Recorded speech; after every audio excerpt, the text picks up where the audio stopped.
All right, so we are continuing today with our progression here with logarithms, okay? We did the the logarithm rules last time we were together. So we have one more section here on logarithm solving equations. The next time we'll get together, we're going to finish the chapter on logarithms, and we'll be doing application problems, which I think are the best part of logarithms, using everything you know to solve some really, really interesting problems dealing with either exponential growth or exponential decay, and that's all coming up in the future. So today we're going to concern ourselves with section 5 and simply talk about solving equations. Okay, now just to get us started, these first couple problems here look a lot like problems we did our last time when we have a variable up in the power. And if you recall, when you have a variable in the power, you can get rid of that variable by taking a log of both sides. Because then when you have the log of a power, you can bring the power down. So for instance, in this first problem, we have 3 to the x plus 2 is 7. And remember, I always use natural logs. For what we're going to be doing next time, it would probably be better if you did also use natural logs. But for today, solving just these equations, you can use regular logs if you like. All right? I just like using natural logs. All right, so now I can bring the power down. I have x plus 2 times ln of 3 equals ln of 7. You now have a choice. I want to make sure everybody can see that. It's pretty good. Okay. Try to write darker if I can. You now have a choice in how you want to do this problem. You could take the natural log of 3 and multiply it into both. Get a decimal. Use your calculator. Take that into both parts. Or what I usually do is take the natural log of 7 and divide by both sides by the natural log of 3, so that goes away. Okay? And you're going to have x plus 2 is the natural log of 7. So we have natural log of 7 equals divided by natural log of 3. And I get 1.77. Subtract 2. X is a negative 0.23, I think, if my brain is working. Okay? Negative 0.23. All right? All right. So, kind of tricky to see here. Making sure that you guys can all see that. All right? That any better? I got a lot of glare with the light I'm using, so my apologies on that. It seems like it's either that or dark.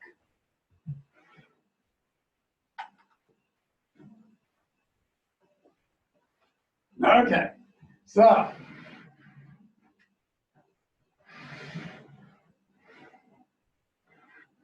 excuse me a second. I'm going to try to get this so it's a little bit better for you folks. Oh, that's not too bad. You can see that. All right, so let's go on to the second problem.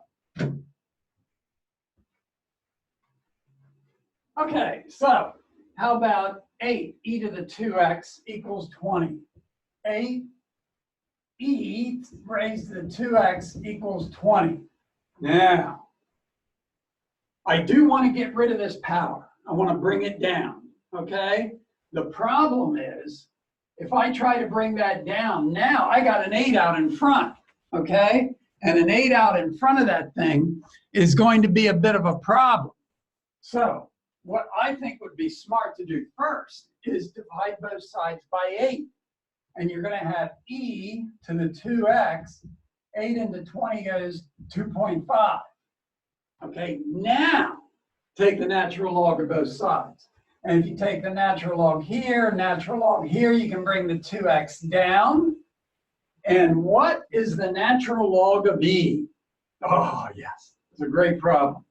Natural log of 2.718 is 1.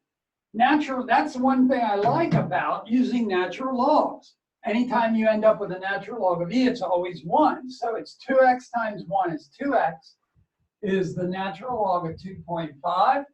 So finish it with your calculator. Take the natural log of 2.5 equals divided by 2, and I get x is 0.46. 0.46. Okay? All right. Next problem. The next one is going to deal with something that looks like a trinomial. Okay? Look at that. It is e to the 2x minus e to the x minus 6 is 0. It looks like that should factor. It looks like something right out of Algebra 1. It looks like FOIL in reverse. But what do you take times itself to get e to the 2x? It should be e to the x times e to the x will give you e to the 2x. You add the powers, x plus x. And now the same rules still apply. You want factors of 6 that subtract to give you 1. So that has to be 3 and 2. This sign goes with the bigger one. The inners are bigger, so it's a minus and a plus. You set each part equal to 0.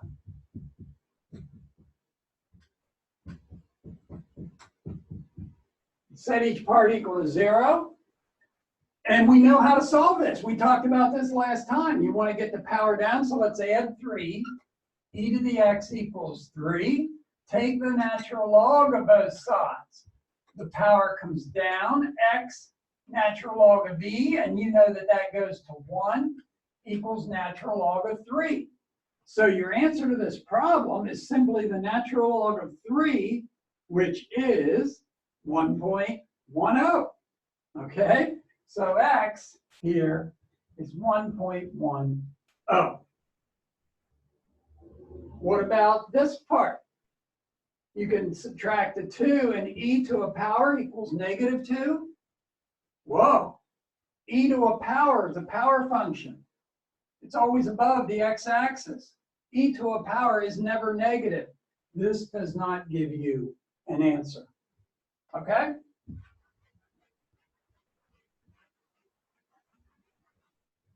Okay. Where am I? How about this one? 3x e to the x plus x squared e to the x equals 0. All right, factor. First rule of factoring, take out what's common. I can take out an x, and I can take out an e to the x. So I have x e to the x. What's left? A 3 and an x, because I took an x out of x squared, is equal to 0. Now, folks, I see 3 things. 1, 2, 3. 3 things that multiply together to give you 0. The only way you can multiply 3 numbers and get 0 is if one of them is 0. So x could be 0, e to the x could be 0, or 3 plus x could be 0. Okay? Any one of those 3. Solve each one. This one is already solved. Looks good. Wait a second. I thought the power function e to the x was always above the x-axis. It never hits the x-axis. It can never be 0. That one's out. Or x equals -3. Okay? And you get 2 answers. Right? All right, more to solve here. All right, look at this next one. The log to the base 2 of 25 minus x is 3. From the very first day we talked about logs. Don't you know that 2 to this power has to be that? 2 to this power has to be that. 2 cubed is 8. Has to equal 25 minus x, right? And if 8 is equal to 25 minus x, I'm going to add the x over to this side, subtract 8, 17. Okay? 17 is the answer. Next one. Well, let's subtract 5 from both sides first. 2 log 3x equals 6 when I subtract 5. Divide both sides by 2. And I'm going to have log 3x equals 3. And doesn't this now, isn't the understood base 10? This is a common log, no number here. So you know that's a 10. So 10 cubed, which is 1,000, has to equal 3x. Divide by 3, x is 333 1/3. Okay?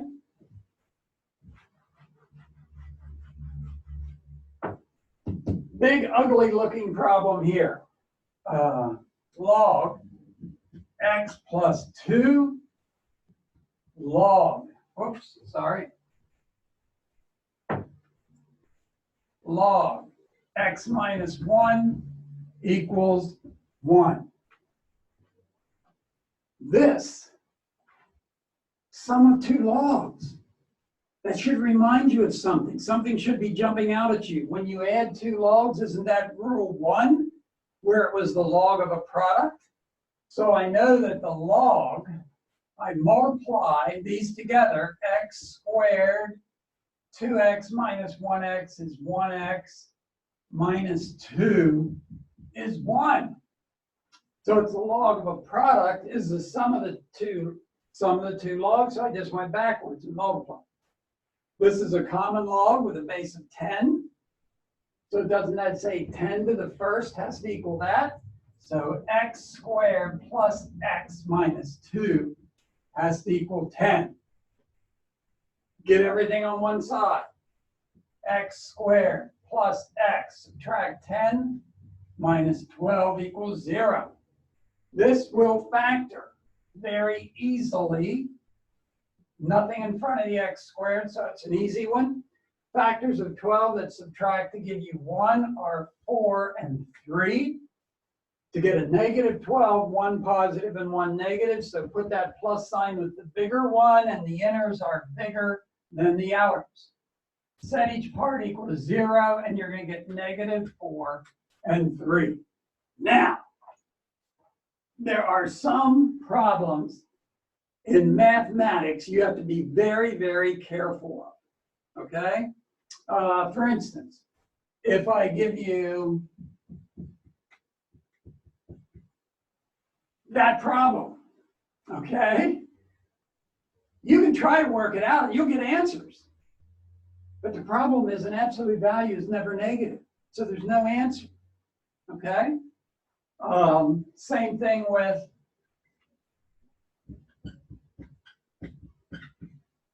a square root is never negative.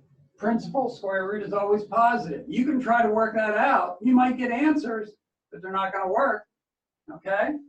Because a square root can never be negative. The other thing is, you can never take the log of a negative. Think about the log curve.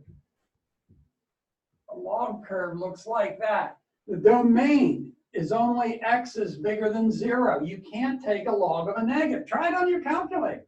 Try taking the log of 3. Log of negative 3, negative 3. Log of negative 3 equals an error. You can't take the log of a negative. If you put negative 4 back up in here to check it, you're trying to take the log of a negative. You can't do it. The negative 4 is out. Okay? How about the 3? 3 plus 2 is 5. 3 minus 1 is 2. 5 and 2. If you multiply 5 and 2, that's 10. And is it 10 to the first? 10. It checks beautifully for 3. But you can't take a log of a negative. So the negative 4 is out. All right.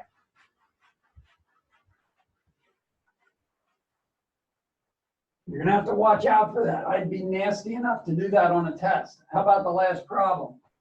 ln of x minus 1 plus ln x plus 2 equals 1. It's exactly the same kind of problem we just did, okay? When you're adding two logs, is that not the same as the log of the product? So I have the natural log, and I'm going to multiply x minus 1 times x plus 2. Gives me x squared, negative 1x and 2x is positive 1x, minus 2, okay, is equal to 1, right? And doesn't this say e to this power equals this? So e to the first has to equal this. So x squared plus x minus 2, e to the first is e, or 2.718, right?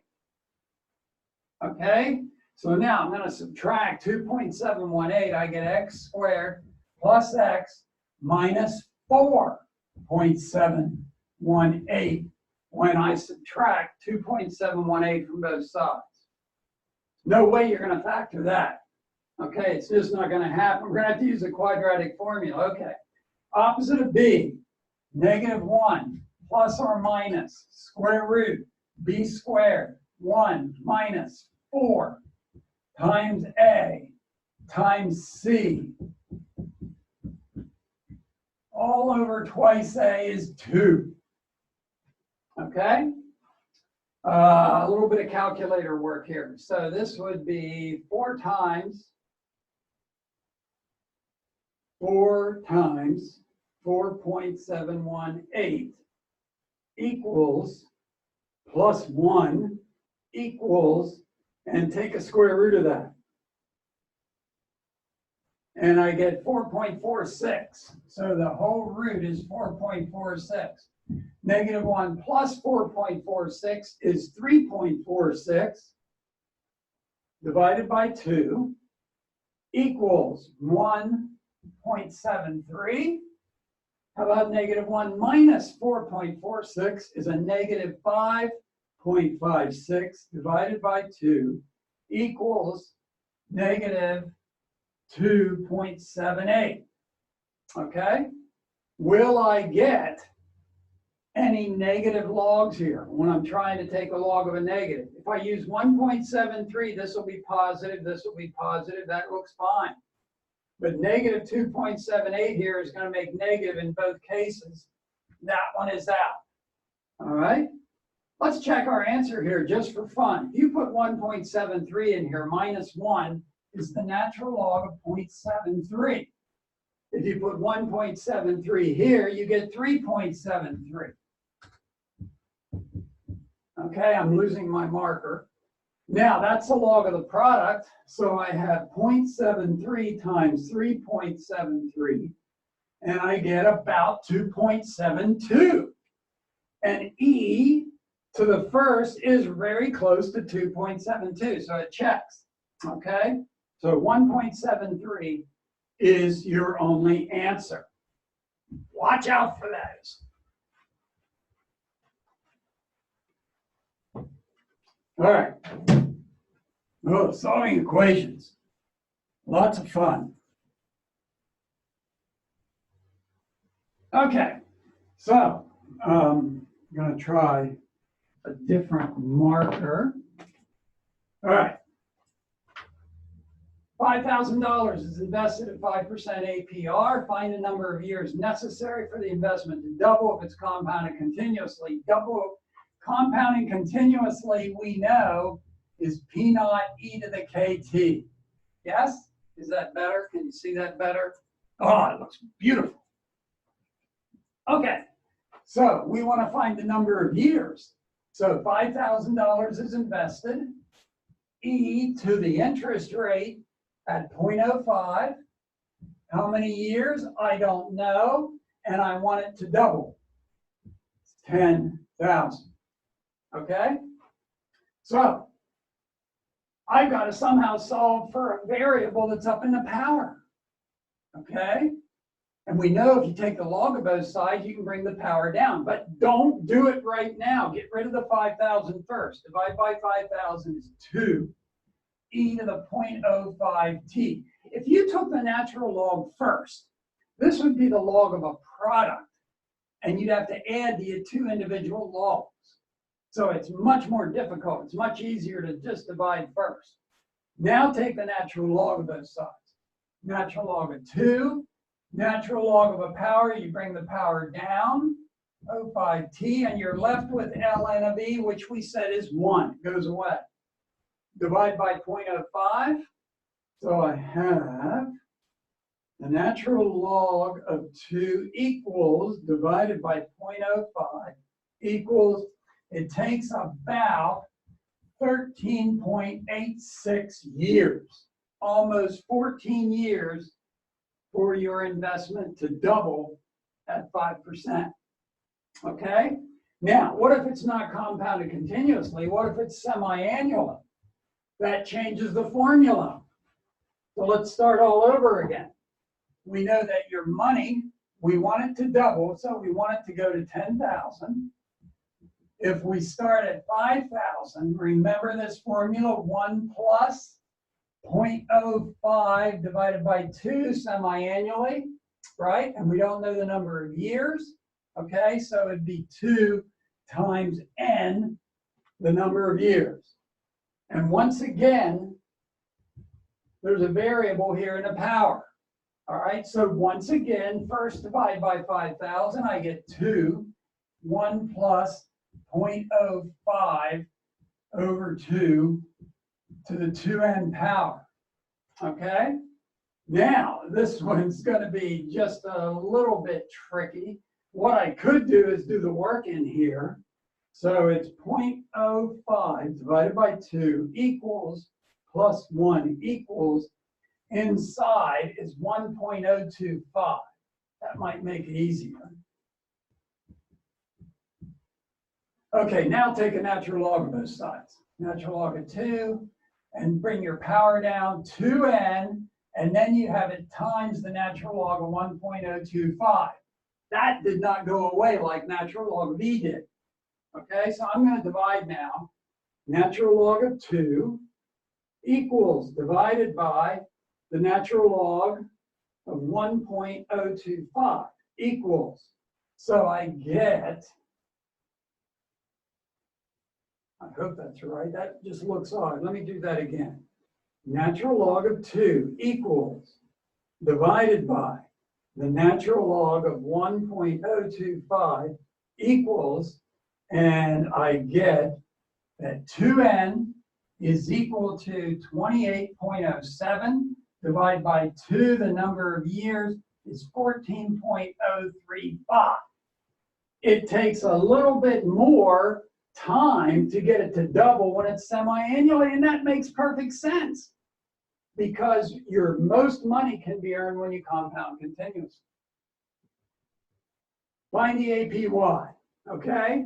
Let's do the APY. It doesn't matter. You can either do it for the compounding continuously or for the second one we did with, and because we're doing the semi-annually here, we said that was 14.035.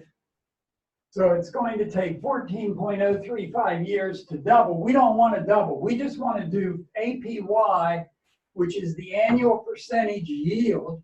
So it would be in 1 year times 2. M times N, which is 1 times 2. Okay, so I have, start in the middle, 0.05 divided by 2 equals plus 1 equals raised to the second equals times 5,000 equals, I get the 5253.13. So did it not earn in the first year 253.13? So divide that by 5,000 and I get 0.0506 or 5.06%. Remember, APY is always slightly bigger than the APR of 5%. Okay? All right. Velocity of a skydiver, t seconds later, v of t is equal to 80 1 minus e to the negative 0.2t. How long will it take to be falling at 70 feet per second? So we want the velocity to be 7, 80, 1 minus e to the negative 0.2t. Once again, you see there's a variable and a power. We know we're going to be taking a log of both sides, but first divide by the 80. So 70 divided by 80 is 0.875 is equal to 1 minus e to the negative 0.2t. Okay? And I don't even need the parentheses now. They can go away. And now I'm going to add this to this side, e to the negative 0.2t, and subtract this from 1 is 0.125. Everybody follow what I did? I added this over to make it positive, and I subtracted that from 1. Now you can take the natural log. Natural log, natural log. Bring the negative 0.2t down, and you're left with ln of e, which goes away to 1, equals the natural log of 0.125. So I'm going to take natural log 0.125 equals divided by negative 0.2 equals, I get 10.4 seconds. Jump out of an airplane, 10 seconds later, you're going at 70 feet per second. Woo! Which is really moving. All right, we got some more equations down here to solve. Okay, let's do the first one. 2 log x equals log 2 plus the log 3x minus 4. Okay, this looks to me like a rule 3. I can bring the 2 up because the log of a power is a power times a log. So I have the log of x squared. This looks like rule 1. The log of a product is the sum of the logs, so I'm going to multiply these two. Right? And now if the log of this equals the log of that, then this has to equal that. So x squared equals 6x minus 8. Yeah? Get everything on one side. It's quadratic. Can you find factors of 8 that add up to 6? Oh, you bet you can. 2 and 4, make them both negative. You're going to get x equals 2 or 4. Now remember, does that give me any negatives up here when I'm taking logs? No. 2 or 4 is the answer to your first problem. But you always have to be careful to make sure you're never going to be taking logs of negatives. Okay. How about the next one over there? 4 plus 3 times the log of 2x is 16. Well, let's do some work first. Subtract 4. Don't you dare add 4 and 3. Please excuse my dear Aunt Sally, right? Subtract 4. 3 times the log of 2x is 12. Divided by 3. Log of 2x is 4. This says 10 to the 4th, doesn't it? Common logs. 10 to the 4th equals 2x. 10 to the 4th is 10,000. So x is 5,000. Okay? Right?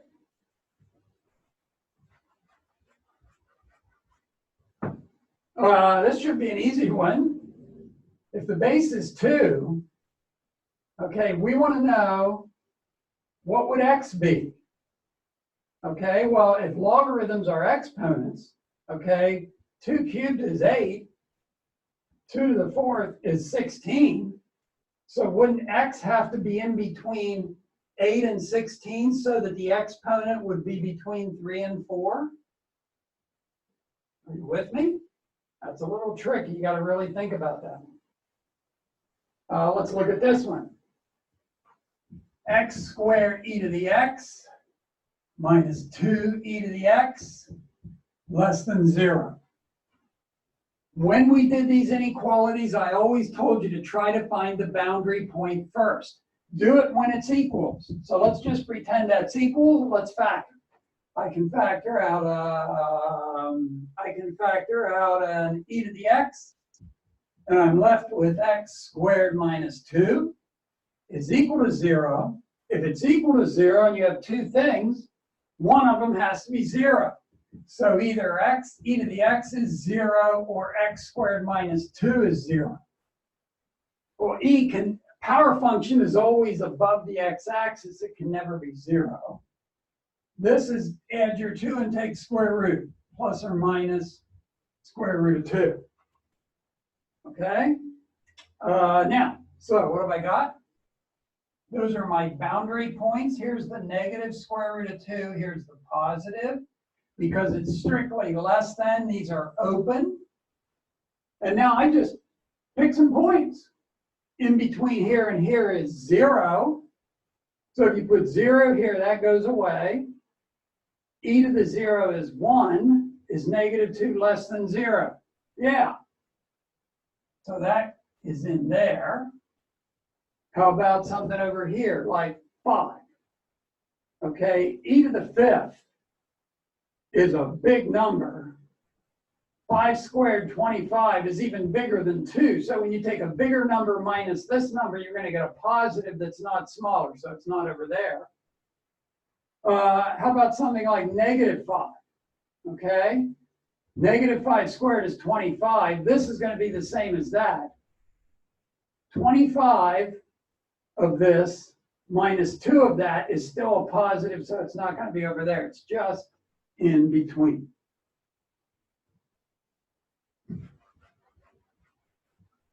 Okay.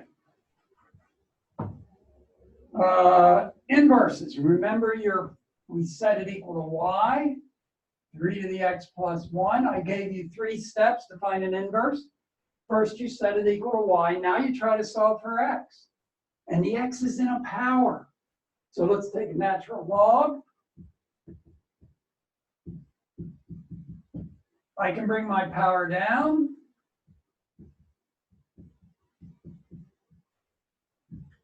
Okay, a couple different things you could do here. You could divide by ln of 3. So ln of y over ln of 3 is equal to x plus 1. Subtract 1. There it's solved for x. Switch your variables and write your inverse. F inverse of x. Switch your variable. ln of x over ln of 3 minus 1. Okay? And that's your inverse. Will it work? Let's try it. Let's put 2 in. 2 plus 1 is 3. 3 cubed is 27. So I'm going to try 2. Now take 27 and go down here. The natural log, turn the calculator on first, that would help. Natural log of 27 equals, divided by the natural log of 3 equals, I get 3. 3 minus 1 is 2. Works beautiful.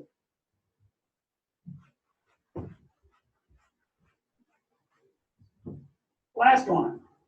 G of x, we're going to try to find an inverse. So set it equal to y. ln 3x. Okay? So I'm going to set it equal to y, and I'm going to try to solve for x. Well, what does this mean? Isn't the little understood base e? Okay, so I know that e to the y is equal to 3x divided by 3.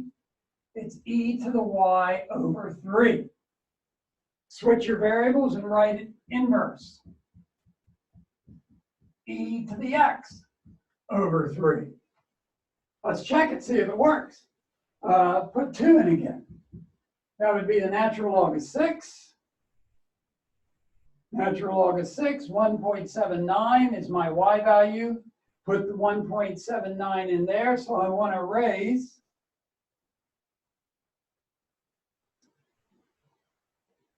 and I get 6 divided by 3, 2. Perfect. Okay? There's going to be some good challenging problems in your homework. There's an extra problem also dealing with exponents that you haven't seen since chapter 1. Good luck on the homework. It's going to be